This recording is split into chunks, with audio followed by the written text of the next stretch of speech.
All right. So as I was saying, for part two here is with this young man, 12, 13 years old, he ended up missing the net completely. Just went totally wide. And again, to reiterate the point, though, it wasn't a slam dunk shot that should have went in. When he missed the shot, I was actually refereeing the game, and the coach immediately was like, get off.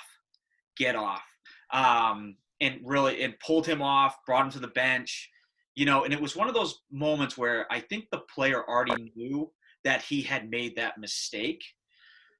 And, that's a coaching piece that I'm going to bring up in our coaches clinic at some point and say, he missed the net, but now he feels worse. He's now, what's his emotions as he goes back to the bench? Who knows? And I think he's just too young. And again, we really punish those mistakes. So from your side of it, what would be a better way for the coach to sort of handle a situation like that? Yeah. I think also maybe even framing that as a mistake is in a way a mistake, right? Because he just missed the net. He missed his target. That's not a mistake per se. Like, he probably should have, he should have shot. Just missed his target. But now, like you said, all right, what's going to be the emotional impact of that?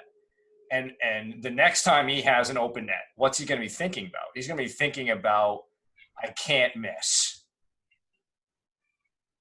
Right? He's thinking about avoiding a negative outcome. He still obviously wants to make the shot. He wants to score. But that is not the predominant thought, most likely, in his head, right? It's probably, 65, 70%, I can't miss the shot or else, right? And so we create a culture of avoidance behavior rather than what we would call a culture of, we're trying to achieve what we want to approach. So it's sort of avoidance versus approaching. So, how might we handle that? I mean, I think, don't players in the NHL miss wide open nets, Carl? Absolutely. It's a perfectly human moment. You want him to take the shot. He took the shot. He missed it. Okay. Maybe, obviously you leave him in the game, right? Because you don't want to pull him at that moment. But maybe later in another moment, maybe, like in between periods, or if there's some sort of timeout, or even after the game, hey, let's talk about that. Yeah. What happened there? And really ask questions. Maybe he got nervous. He might have saw that big wide open net and thought, oh, I can't miss. It's a good opportunity to work on his mindset right there. Ask him, all right, if you got in that position again, would you do anything differently? Maybe he picked his head up. Maybe he detected later on, hey, there was some sort of technical flaw in how I handled that, and that way it's a conversation, et cetera. Because if you're a coach and you're doing that, then I think you're getting emotional about the game. And this is supposed to be for the players. Absolutely. And if you're getting emotional about that, then you're making it about you. You're making it like somehow, you have to coach these kids to a championship and that reflects on you. It's got nothing to do with you at this level. It's about, like you said earlier, we want to make this experience fun. Sports are supposed to be fun, but we also obviously want to teach them about effort, attitude, always playing to win. But at the end of the day, if it's not fun, what's going to happen, Carl? You're going to lose that kid. Absolutely. And that's something that in our coaches clinic, we have one now every year. We implemented one to bring coaches together to sort of give them tips on how you can construct your team. It actually might be a good opportunity for you to speak with them too, Brian. It might be having a speaker too. But as the president of Young Legends, and I kind of taken a side. I haven't coached in years, although I'm making a comeback. If the season happens this year, I'll be coaching a team just because I'm ready to get back into it. And one of the things as the director of the program, I've always wanted to be fun for everybody. So then more kids keep coming back every single year, and it's a great opportunity.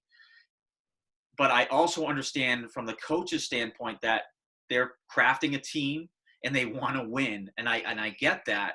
But I think in that moment that coach really, winning was most important to him.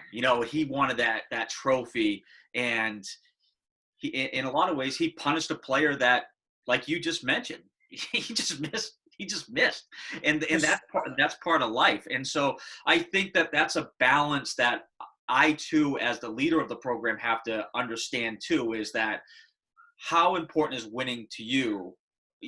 And also how do you balance coaching your players to be getting better? And the one thing that I'm really proud about of all of our coaches is that they do preach creativity. Like if a player wants to try something that they never get to do when they're playing ice hockey, then do it. If you're by the net, you want to put the ball between your legs and put your stick between the legs and try to flick it in net. Try it. I'd rather see that creativity than someone being punished for missing the net, because this is a great opportunity to try this stuff. Yeah, and of course we all want to win, but what's to say that if you had left that kid in, he wouldn't have scored the winning goal later? Right. It's not about this moment-to-moment thing. And the kid, he like we said, he just missed the target. So we want to give him another chance. You want to show as a coach you believe in him. Hey, keep shooting. Yeah, I need you. Sort of like that Wayne Gretzky quote, right? You're gonna miss 100% of the shots you never take, so you got to take a lot of shots.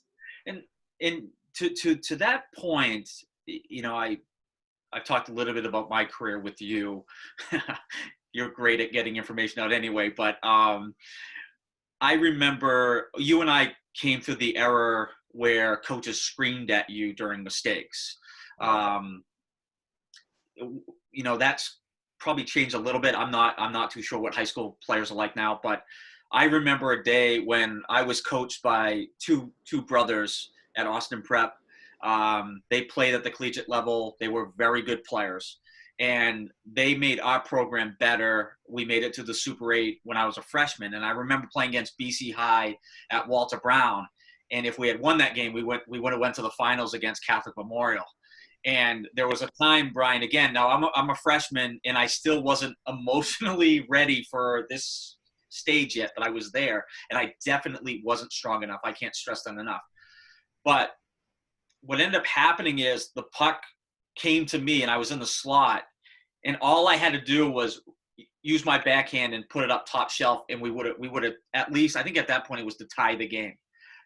I didn't lift it off the ice. It didn't go top corner. In fact, it just sort of hit the goalie's pad and went off.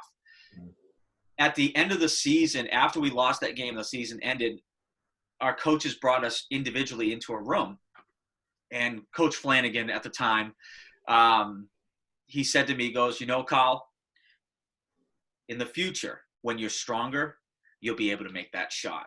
Yeah. And even after all the times that he had given me a hard time or didn't communicate with me, that was the one time that I felt like he really communicated really well with me. He's like, you got to when you get in the gym and you work out, that's what you think about. That's because you're going to be stronger someday and you'll be able to tie the game in that situation. And that was one of the best coaching feedbacks I ever got from him specifically. But I knew that he wasn't giving up on me. He was just, I left that year and I ended up going to Kimball Union after that. But I still remember that moment because I wish he had communicated like that to me more often.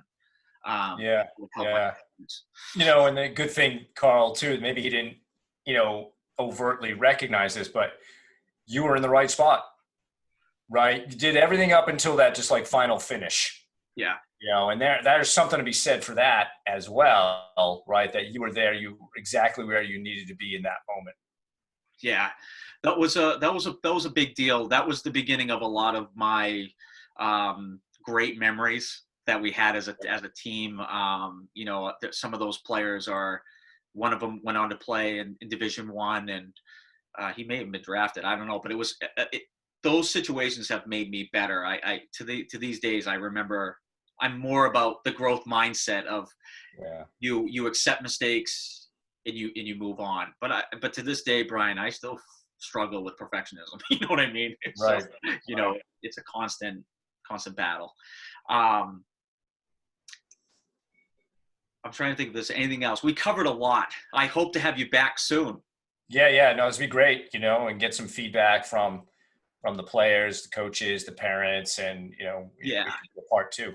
Yeah, absolutely. So I just want to say to our audience at Young Legends, if you have any questions, please reach out to Brian. I'm going to post at his contact information. He's an awesome guy. I met Brian a few years ago at my sister's birthday bash, and this was a great opportunity for us to connect. But please reach out to Brian. He's got so much knowledge and skill to help anybody get better. And even if you're an adult trying to make a U.S. national ball hockey team, he can help you get there. So, or you're in your career like I am, and you want to get to the next level. He's a great guy to talk to. So thank you so much, Brian. And hopefully we'll chat in the future. Thank you, Carl. Appreciate the invitation today. Thank you. We'll talk soon.